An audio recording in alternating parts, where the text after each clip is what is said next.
अरुणा धमीजा जी।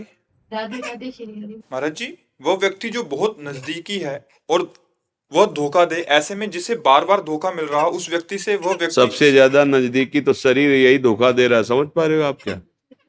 सबसे ज्यादा नजदीक तो शरीर है ना अपने, और यही धोखा दे रहा है। बाल्यावस्था से जवानी में जवानी का धोखा दे के बुढ़ापा ले, बुढ़ापा को धोखा मृत्यु में पहुंचा। सबसे धोखेबाज तो ये शरीर है।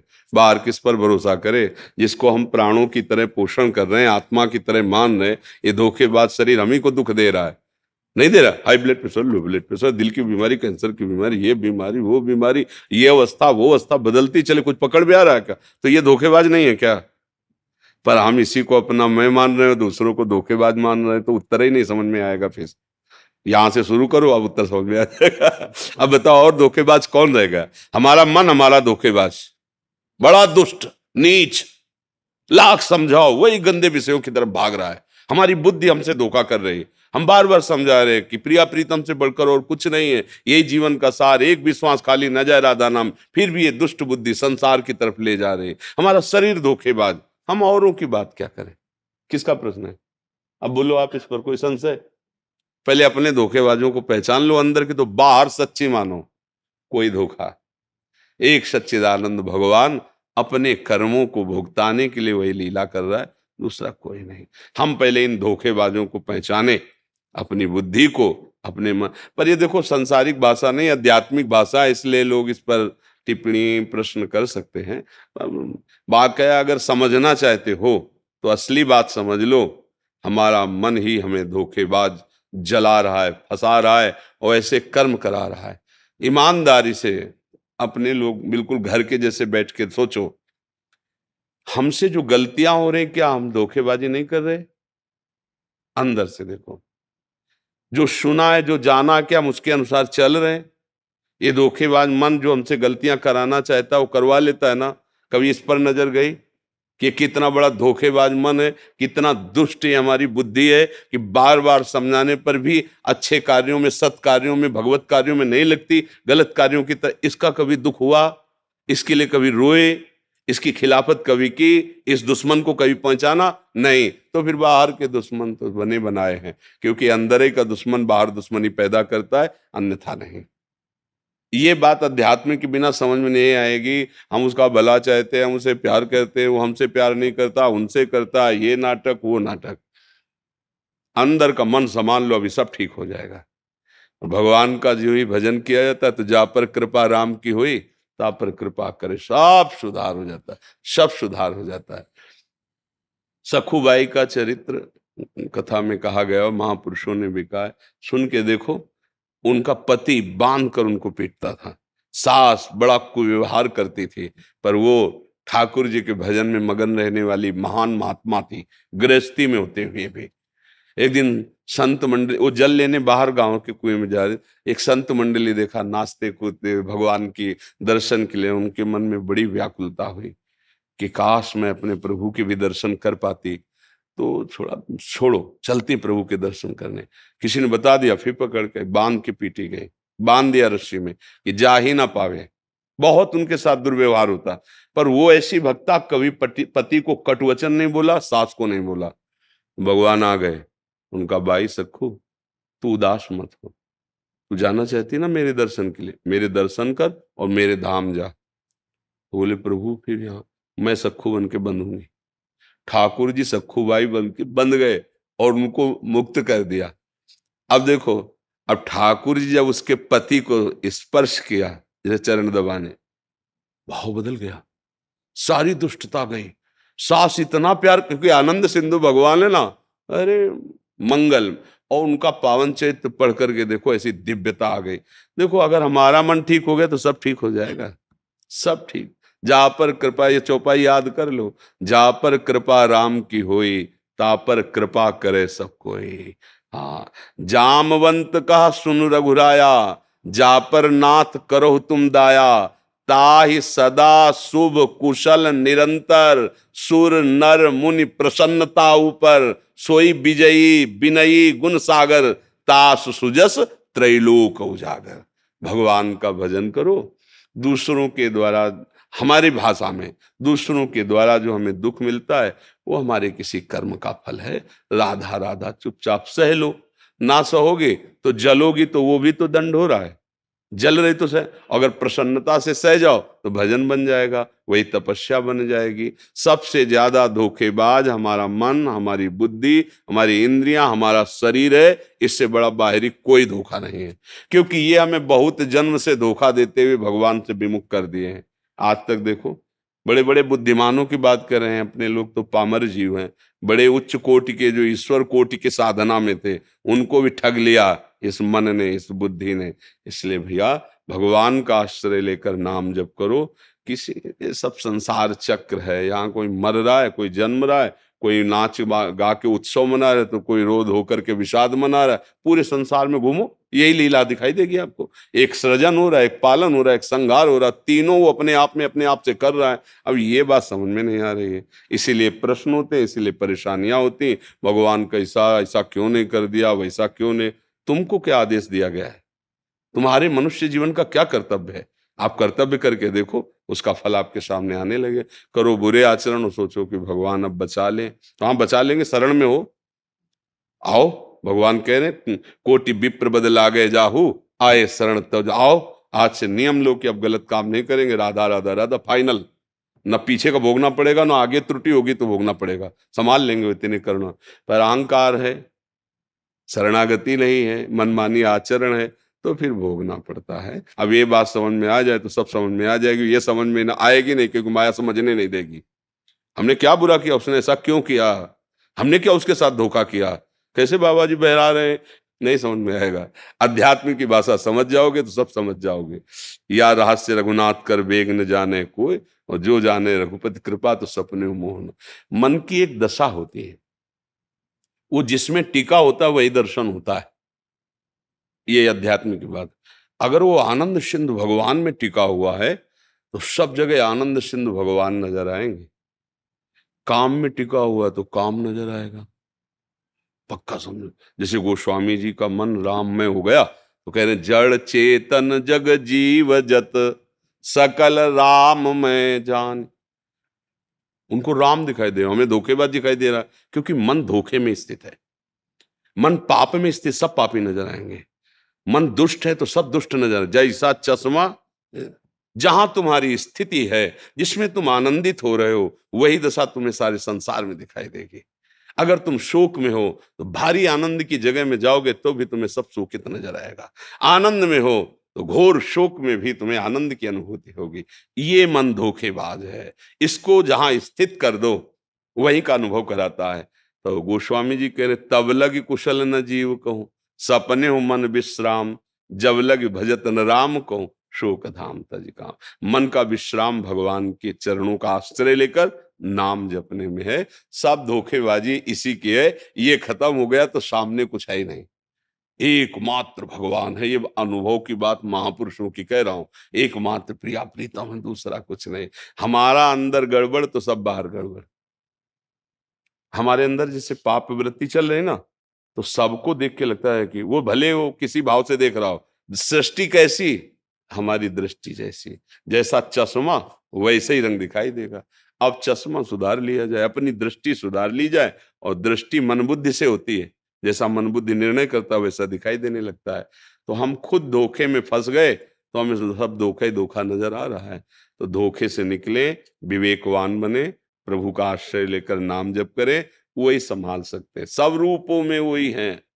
अब हमारी तो समझ में और बात आने वाली है नहीं, गुरुजनों की कृपा सब रूपों में।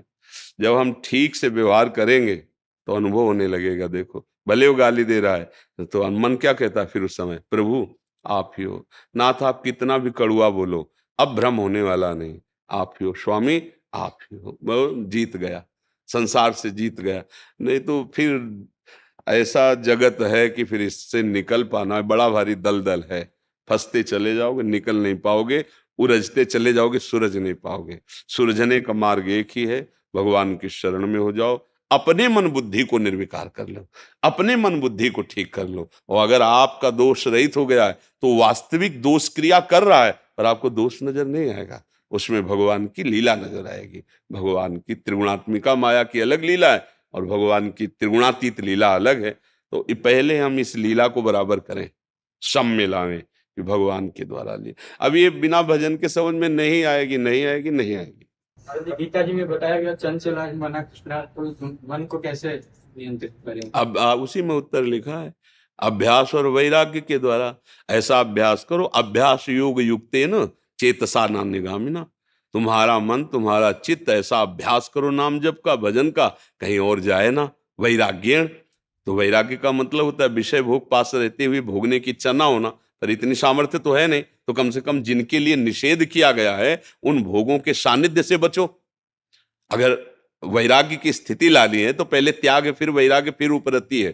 त्याग कहते हैं भोगने की इच्छा है पर हम डरते हैं कि नहीं भोगना चाहिए, तो हम सानिध्य से बचते हैं क्योंकि हम फिसल जाएंगे। इसे त्याग कहते हैं। त्याग से ही शांति आने लगेगी। त्यागात् शांति अनंतरम। फिर उसके अंदर वैराग्य की उपस्थिति होती है, भोगों के सानिध्य में भी मन भोगों में ना जाना। ऐसा वैराग्य और भगवत भजन करने का निरंतर अभ्यास। कभी हम भगवत चर्चा सुन रहे हैं, कभी भगवत लीला गायन कर रहे हैं, कभी ठाकुर सेवा कर रहे हैं, कभी अपने परिवार को भगवान का स्वरूप मान के सेवा कर रहे हैं, नौकरी व्यापार जो कर रहे हैं भगवान के लिए कर रहे हैं। हमारा चित्त प्रभु से जुड़ा रहे और वैराग्यवान, जो निषेध किया गया वो कर्म ना हो, मन शांत हो जाएगा।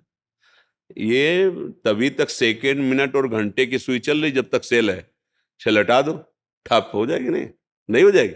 तो मन का जो चंचल चलायमान होना है वो विषयों के प्रति है, विषय से वो जीवित है, उसे निर्विषय करना होगा। तो ऐसा अभ्यास करो कि मन प्रभु का चिंतन न छोड़े, और ऐसा वैराग्य करो कि जिसे कहा गया ये मत भोगो, निषेधात्मक पाप कर्म वो मत करो, धर्म रूपी विषयों का सेवन कर लो धर्म से। और वैराग्यवान भजन परायण, अभी मन शांत हो जाएगा। पर इसके करने के लिए जन्म जन्म महात्मा लोग लगे हुए हैं। ये कोई छोटा मोटा है, बहुत जन्मों का बिगड़ेल मन है तो ठीक हो जाएगा। समझे जी। चंदन वर्मा जी खन्ना से। राधे राधे महाराज जी, आपके चरणों में कोटि कोटि प्रणाम। महाराज जी, पुण्य और पाप क्या है, मार्गदर्शन करें। पुण्य और पाप, धर्म और अधर्म, विधि और निषेध, ये जो दो बातें कही गई, जैसे पुण्य पाप, धर्म अधर्म, विधि निषेध, ये एक ही बात है। शास्त्र जिसका विधान करता है उसे धर्म कहते हैं, और शास्त्र विधान धर्म के अनुसार जो कार्य किया जाता है उसे पुण्य कहते हैं। समझ गए? शास्त्र जिसे निषेध कहता है उसे अधर्म कहते हैं, जो अधर्मकृत कार्य होता है उसे पाप कहते हैं। इन दोनों का अलग अलग फल है।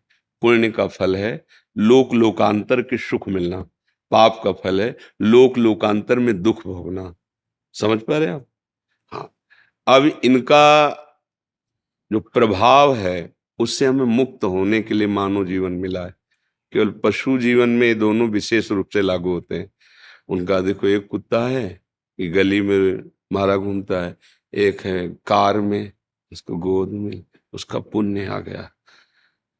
एक मनुष्य बहुत मेहनत करता है चैन से भोजन पाने को, एक आदमी है कि कोई मेहनत नहीं करता, अरबों खरबों रुपया, ये उसका पुण्य है। एक आदमी बहुत संभाल के चलता है पर बहुत दुख है, बहुत विपत्तियां हैं, ये उसके पूर्व पाप का फल आ जाता है। तो दुख और सुख इनका फल है, लेकिन ये दुख सुख दोनों टिकाऊ नहीं है। हमें मनुष्य जन्म मिला इन दोनों से ऊपर उठने का, पाप पुण्य से, धर्म अधर्म से, उनके परिणाम दुख सुख दोनों से ऊपर। वह भगवान का आश्रय लेकर जो भी कर्म धर्म युक्त हैं उन्हें भगवत अर्पित कर देना और नाम जप करना, ये फिर आपको विधि निषेध से, धर्म अधर्म से और पाप पुण्य से ऊपर उठा देगा। भगवान स्वयं करे सर्वधर्मान परित्यज्य माम एकम शरणम व्रज।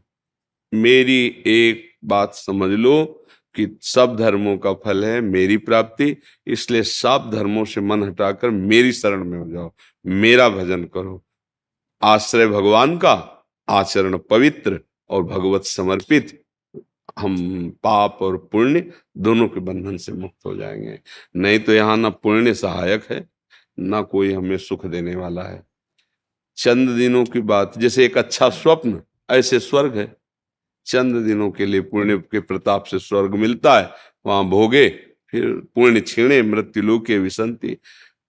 अगर ऐसा आपको दिया जाए कि बंगला गाली सब व्यवस्था है, 10 दिन बाद हटा दिया जाओ, तो आपको लगेगा अच्छा है यार, हम जैसी स्थिति में वैसे ही रहने दो, 10 दिन वो सब मिलेगा फिर छूट जाएगा तो ये भी रहना मुश्किल हो जाएगा और उसकी आदत बन जाएगी। इसलिए कहा गया कि पुण्य के बल से स्वर्ग जाने की भी इच्छा न करो, पुण्य को भगवान के चरणों में समर्पित कर दो तो इससे भगवत प्राप्ति हो जाएगी। तदर्पिता अखिलाचारिता, जितने आचरण हैं वो पवित्र हो और वो भगवान को समर्पित कर दो। महाराज जी, जो किए हुए पापों का बोझ है उसका उसी के आगे श्लोक में पूरा आधा श्लोक कहा, सर्वधर्मान परित्यज्य मामेकम शरणम व्रज, तो अहम त्वाम सर्व पापेभ्यो मोक्षयिष्यामि मा शुचा। जो दूसरा तुमने प्रश्न किया, इसका है कि सारे पापों को मैं नष्ट कर दूंगा। तो वो हमारे अखिल कोटि ब्रह्मांडों के स्वामी हैं, वो सब लोकपालों के भी स्वामी हैं, तो सारे नियम उन्हीं के बनाए हुए हैं। वो कह रहे मैं क्षमा कर दूंगा, अब तो कोई संशय नहीं रहना चाहिए। अहम त्वाम सर्व पापेभ्यो मोक्षयिष्यामि मा शुचा, मैं समस्त पापों से तुम्हें पवित्र कर दूंगा, तुम शोक मत करो, केवल मेरा आश्रय लेकर अवलव नशानी अवनाशय हो। अब तक जो गलतियां हुई हैं आगे प्रभु आपके नाम बल से, आपकी कृपा बल से आगे नहीं करूंगा, ऐसा भाव रखना चाहिए। समझे? पूनम जी इंदौर से। श्री हरिवंश महाराज जी, आपके चरणों में कोटि कोटि नमन। महाराज श्री, सारे पारिवारिक आर्थिक दायित्वों को वर्षों से ईमानदारी से निर्वाह करते हुए मैं जब भक्ति मार्ग पर बढ़ी तो जीवन साथी भक्ति धाम और भक्तों के संग से मनाही करते हैं। आप में गुरु एवं पिता दोनों की छवि देखती हूँ। महाराज जी, विरोध करके माँ के साथ धाम आती हूँ तो क्या ये अपराध है? क्या मेरे पति में भगवान की दृष्टि कीजिए और गुप्त रूप से अंदर अंदर भजन कीजिए, और सत्संग उनके सामने मत सुनिए, मोबाइल में सुन लिया, ग्रंथ रख लो, वो जब सेवा में चले जाए पढ़ लिया। जरूरी नहीं अगरबत्ती तुम भगवान की करो, उसकी प्रसन्नता में आ जाओ। नाथ जैसे आप मंदिर में, वैसे मेरे पति के हृदय में। आप हमारे साथ लीला कर रहे हो कि मैं आपकी भक्ति ना करूं, तो करूंगी, पर आपके प्रतिकूल नहीं जाऊंगी। आप कहोगे धाम नहीं जाना, कभी नहीं जाऊंगी। आप कहोगे तिलक नहीं लगाना, कभी नहीं लगाऊंगी। आप कहोगे कंठी नहीं पहनना, नहीं पहनूंगी, लेकिन हृदय से आपको कभी भूल नहीं सकती। भगवान की प्राप्ति हो जाएगी। न झगड़ा करने की जरूरत है, न कहीं भागने की जरूरत है। आज तो इतनी कृपा है कि आप अमेरिका में बैठ के सत्संग सुन सकते हो। अच्छा, हर समय कोई पास थोड़ी रहता है, और जब अपने को बात पकड़ ली ना, तो हम उनके सामने नहीं करते कोई भक्ति की बात। खाली समय आनंद से भजन कर, देखा कि अब इस समय आरती कर दी भगवान, नहीं तो उनकी आरती कर दी मन से, भगवान वही विराज। हमें तो लगता है भक्ति कभी झगड़ा नहीं कराती, भक्ति कभी अशांति पैदा नहीं करती। कहीं चूक होती तभी झगड़ा और अशांति होती है, नहीं तो लंका में रह करके विभीषण ने महान भक्ति प्राप्त की के लिए रावण का सगा भाई और मंत्री पद पे, चतुराई इसी बात की है। भगवान कह रहे तुम सरी के संत प्रेमोरे विभीषण जी के लिए इतना विरोधी, भक्ति का विरोधी क्षेत्र पूरा नगर। एक बार रावण को सूचना पहुंची कि विभीषण ने पूरे महल में राम राम लिखा रखा है, आपका विरोधी है। पहुंचे मंदोदरी के साथ, प्रणाम क्यों, ये क्या लिखा, देखा ये क्या, मेरे शत्रु का नाम। बोले नहीं भैया, किसने कहा शत्रु? बोले राम लिखा, राम माँ। बोले रा से रावण आप और माँ से मंदोदरी। ए चतुर, राम ही बजे तो चतुर। बड़ा प्रसन्न हुआ। भक्ति अपनी गुप्त रख ली है, प्रकाशित करोगे गला कट जाएगा। शांत, हमें छाप नहीं लगा ली कि हम भक्त हैं, फिर चेकिंग हो जाएगी कि हो कि नहीं हो। आप शांत, भगवान जिस परिस्थिति में तुम्हें दिया उसमें भजन करके दिखा दो, भगवान प्राप्त कर, भगवान प्राप्त ही है, वो प्रकाशित हो जाएंगे।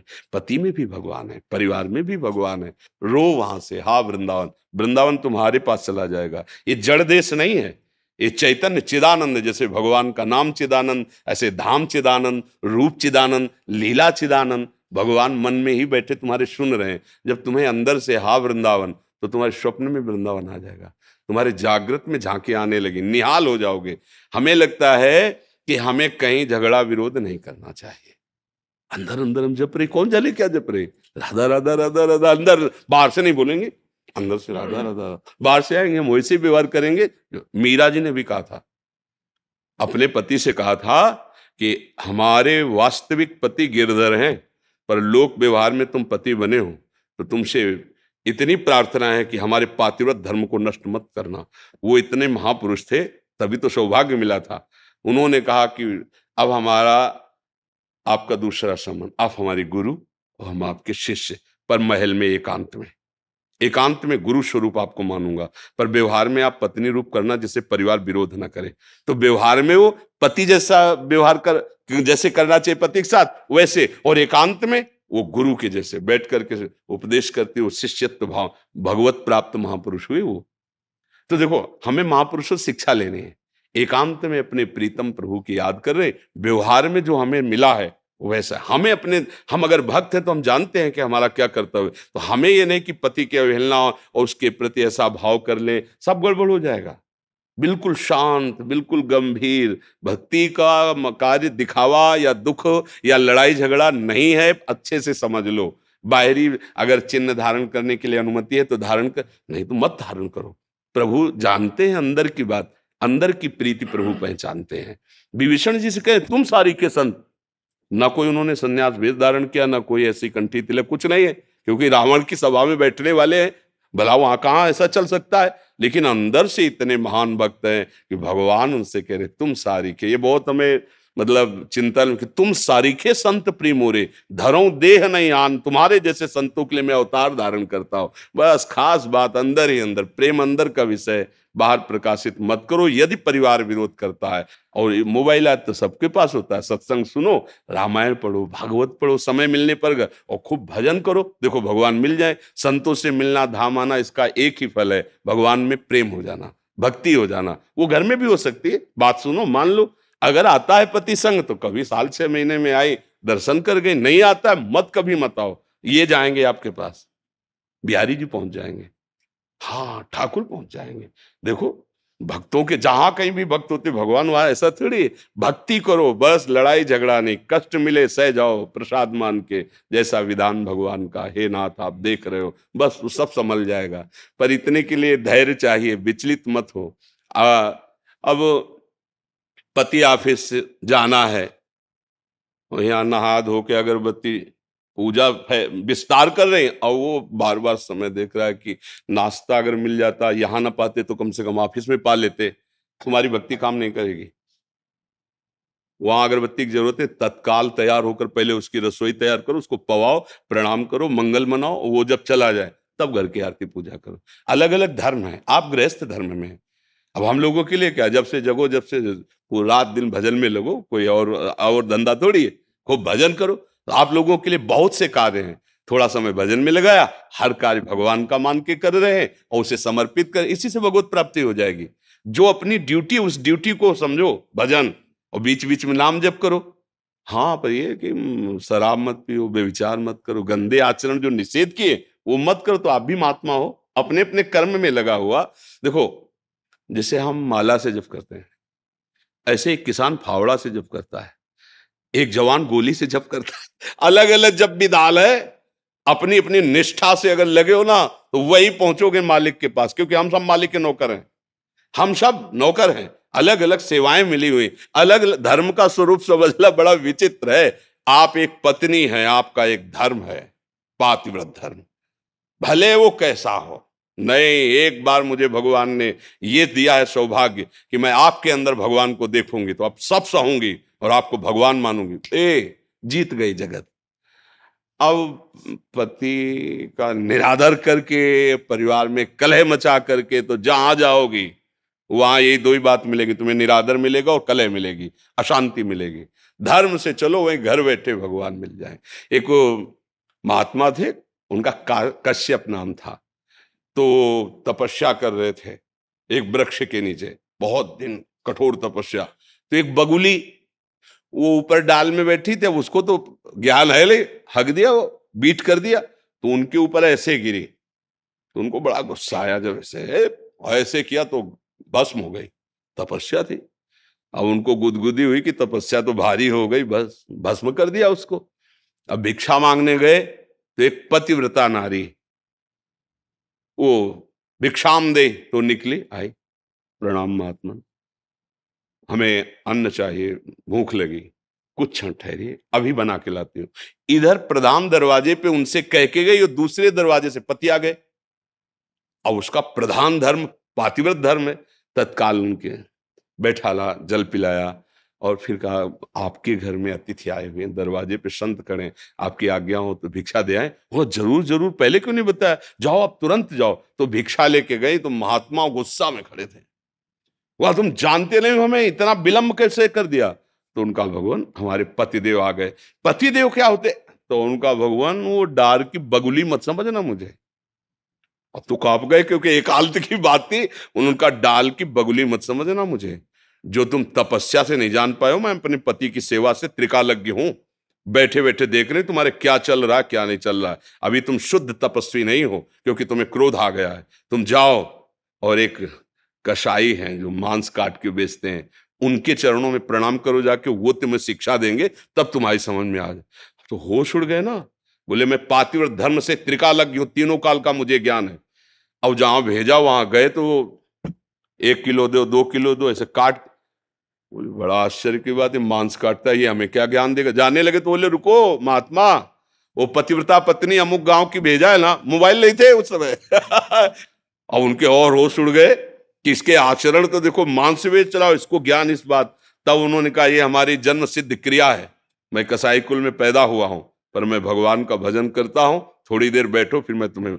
इन सब उदाहरणों से पता चलता है यदि आपका जो कृत्य है, आपका जो कर्तव्य है, आप उसको कर रहे हो और भगवान का भजन कर रहे हो, तो आप साधु ही हो। और आप साधु हो, अपने कृत्य से चूक गए। अब वो पशु, उसको ज्ञान नहीं है, उसको तुमने भस्म कर दिया। तुम्हारा काम तपस्या के द्वारा जगत मंगल करना है कि जो छोटे छोटे अपराध मान लो बन जाए उनको भस्म कर देना है? ये ऐसा तो नहीं है। तो इसीलिए हमारी बात को केवल समझो, हमारे पास और कुछ नहीं है।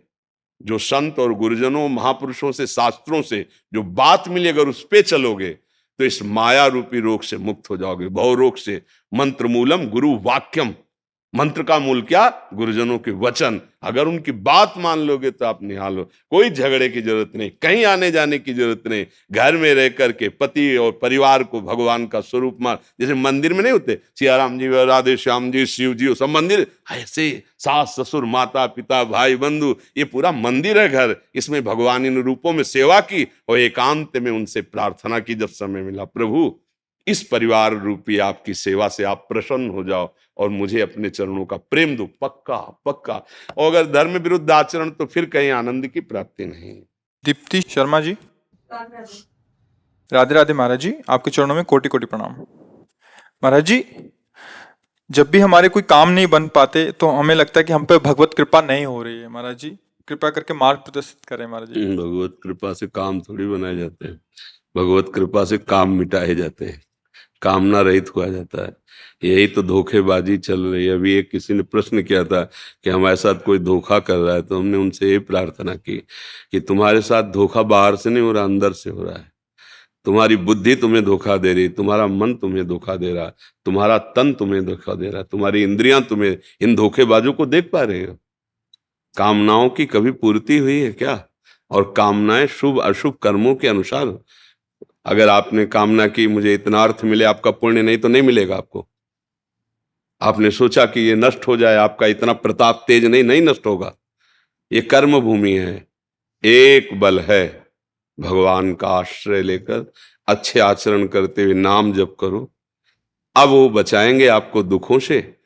और वो योगक्षेमम वहाम्यहम्, वो आपके योगक्षेम का, आपके कर्म में इतनी ताकत नहीं रह गई है। शुभ अशुभ कर्म करते करते करते करते अंतःकरण इतना मलिन हो गया है, बस अध्यात्म को समझे बिना ये सब प्रश्न उत्तर बेकार की बातें, समय नष्ट करना। आचरणों को अपने देखो। तुम्हें भगवान ने अवसर दिया, मनुष्य शरीर देकर भगवान ने तुम्हें आदेश किया, तस्मात् शास्त्रम प्रमाणम ते कार्याकार्यो व्यवस्थितो। क्या कार्य है और क्या कार्य है, क्या विधि है क्या निषेध है, क्या करना चाहिए क्या नहीं करना चाहिए, क्या धर्म है क्या अधर्म है। ये मनुष्य शरीर से हो सकता है, पशुओं में नहीं लागू होता।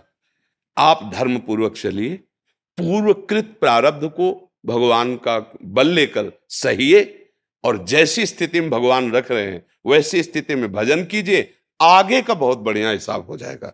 पिछली फसल बहुत बुरी है, भोगना पड़ेगा, चाहे महात्मा हो चाहे गृहस्थ हो, भोगना पड़ेगा।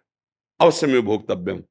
अखंड बाल ब्रह्मचारी, सत्यवादी, धर्मनिष्ठ भीष्म पितामह, 6 महीना बाणों की सैया पे।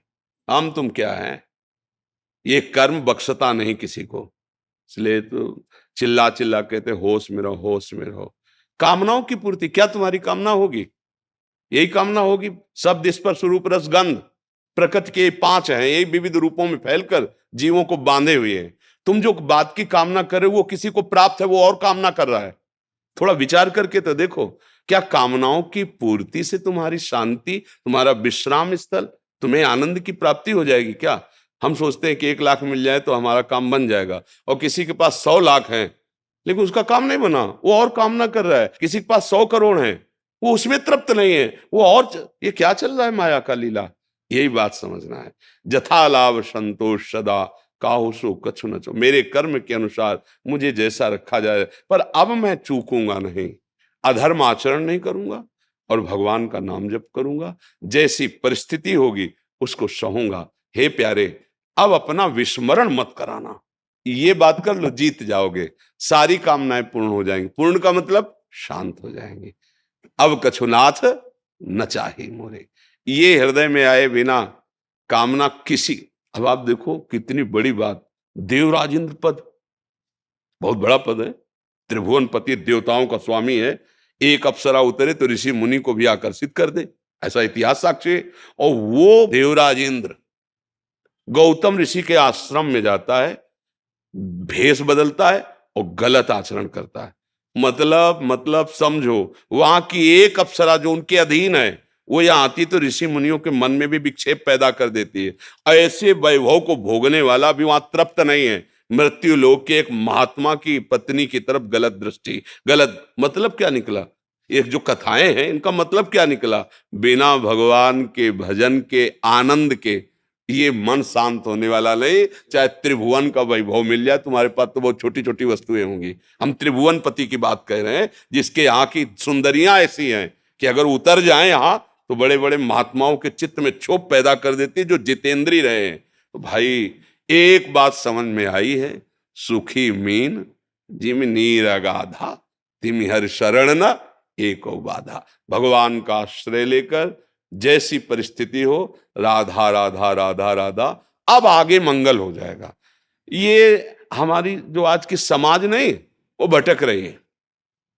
बिल्कुल ब्रह्म ने ना लिख लेना, तुम्हारा पुण्य का संयोग जुड़ जाए तो तुम्हारा काम बन जाएगा। तो तुम्हें लगेगा कि बाबा जी ने काम बना दिया, वो जादूगर ने काम बना, कोई नहीं, तुम्हारा पुण्य।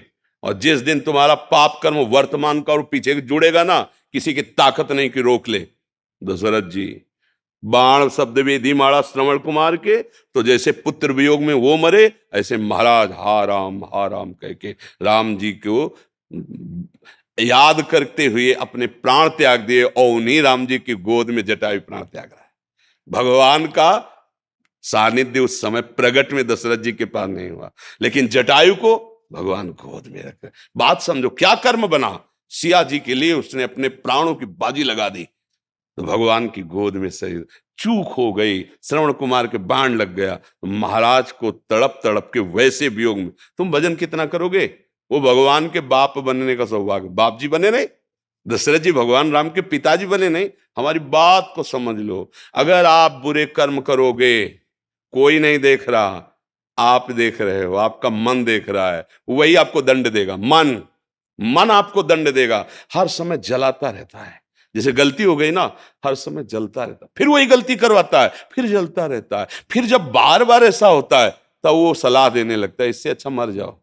देखो कहां पहुंचा दिया, महान पाप आत्महत्या करने के लिए प्रेरित कर दिया। हमारी बात को समझ जाओ, इस दुष्ट धोखेबाज मन पर नजर रखो, और नजर रखने की ताकत सत्संग और भजन से मिलती है।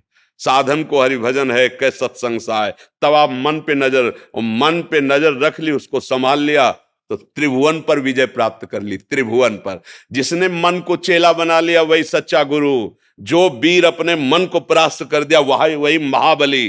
नहीं तो कुछ नहीं, प्रवचन करो वो वहीं गिराएगा। तुम चाहे जितने ऊंचे पद पे बैठो, वहीं गिराएगा जहां उसको गिराना है। मन की तरफ तो देखा ले जा रहा है, दूसरों की तरफ देखा जा रहा है। यही माया है। अपने मन को देखो कहां चल रहा है। कामनाओं से पूर्ति नहीं होती, शांति नहीं होती, कामनाओं के त्याग से शांति होती है। गोस्वामी जी सरल भाषा में लिख रहे हैं, बिन संतोष ना काम न साही, अछत काम सुख सपने हूं नाही। खुली बात कह ले, जब तक कामनाएं स्वप्न में सुखी नहीं हो सकते, संतोष धारण करो। कामना संतोष कैसे? जैसे भगवान की इच्छा, और नाम जप करो, उसी से मंगल हो जाएगा जी। श्री धन्यवाद धन्यवाद। लाल जी पधारे हैं। हाँ विराजमान कर, बहुत कृपा है, बहुत कृपा है। बहुत धन्यवाद।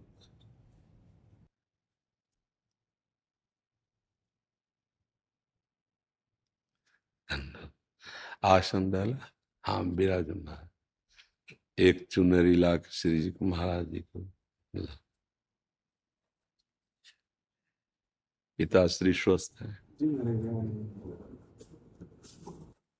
श्री जी की प्रसादी है हमारी। ये लाडली जी की प्रसादी है। धन्यवाद धन्यवाद। आज्ञा कीजिए, क्या सेवा करें। आप हमारे जी जो भाव आपको उचित लगे, लाल जी पधारे हैं। आपकी गोद में ही खेल में आए हैं। हाँ, हमारी लाडली जू जी।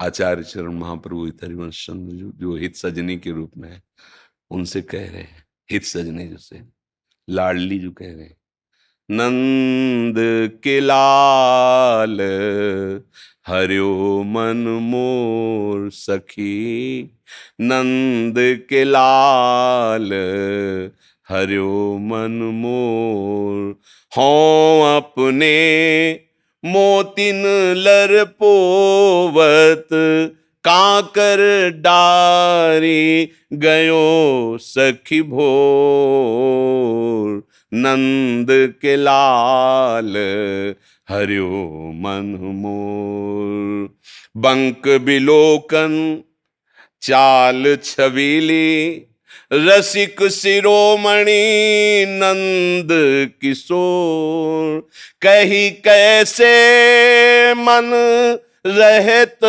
श्रवण सुनी, सरस मधुर मुरली की घोर, नंद के लाल हरियो मन मोर।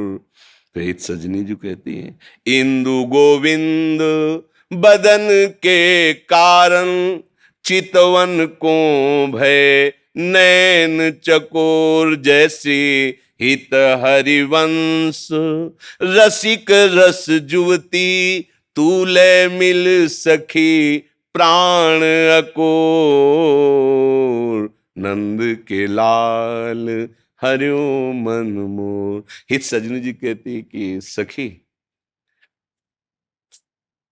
नंद के लाल ने हमारे मन का अपहरण कर लिया।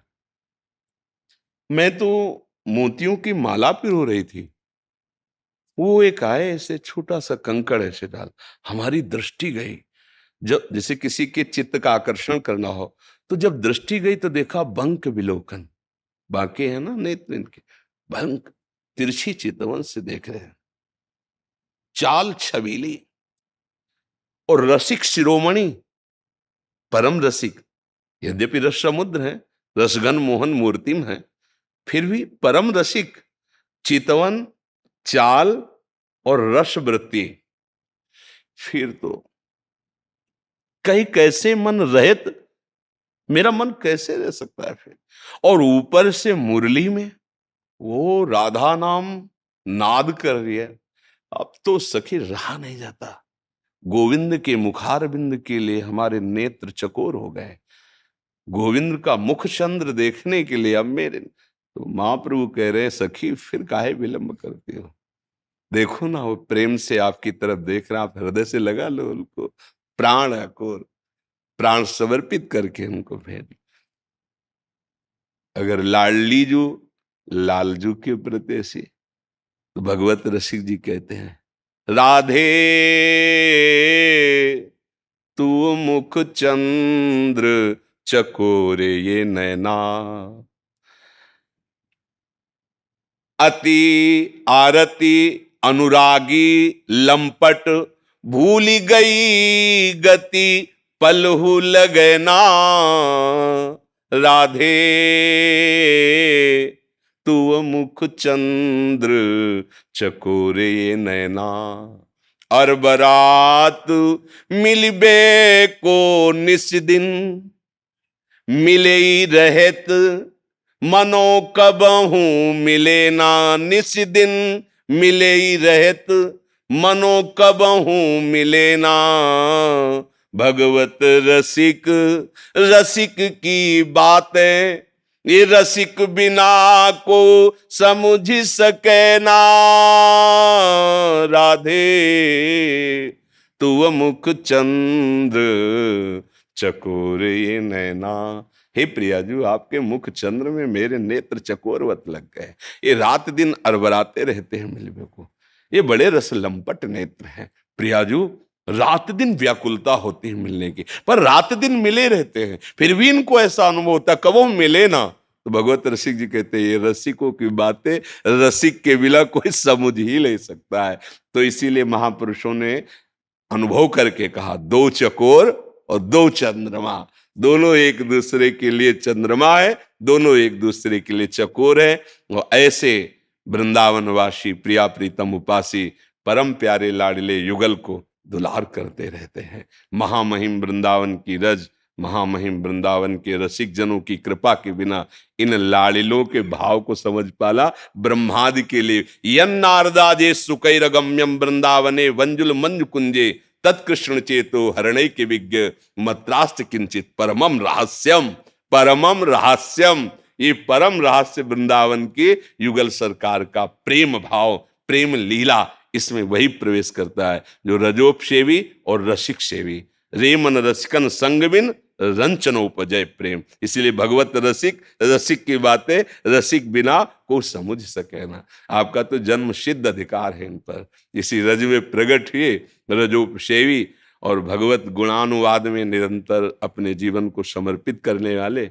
बस लक्ष्य यही रहे, लक्ष्य यही रहे, बस सब मंगल है। लक्ष्य मान सम्मान ऐश्वर्य नाना प्रकार की भोग सामग्री ना बने तो ये अपने आप दासता रूप में आ जाती हैं। जो इनका उपासक होता है तो विश्व का ऐश्वर्य यश कीर्ति सम्मान उसके चरणों में अपने आप लुटता है, वो उसका लक्ष्य नहीं होता।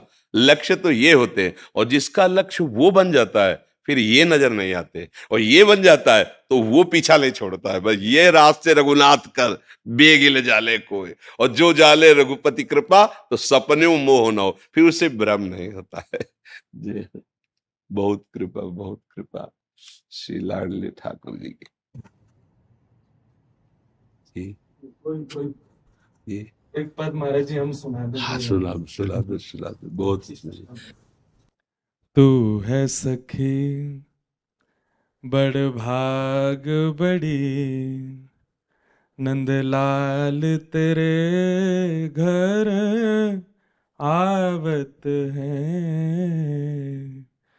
तू है सखी बड़ भाग बड़ी, गोपाल तेरे घर आवत हैं। तू अपनो श्रृंगार करत है, तू अपनो श्रृंगार करत है। ये दर्पण हाथ दिखावत है।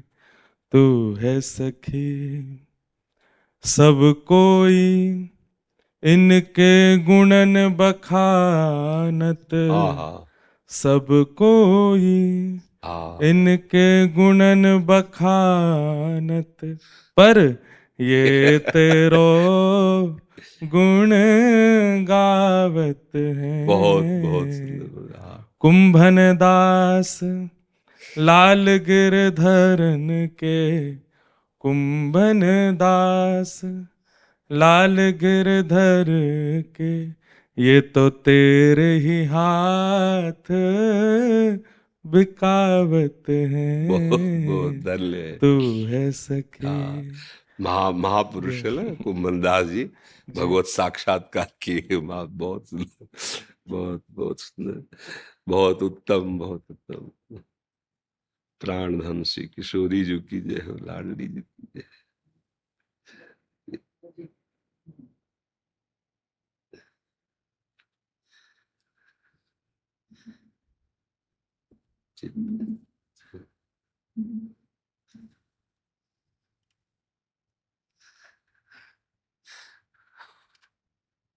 बहुत बहुत हेतु की कृपा, बहुत हेतु की।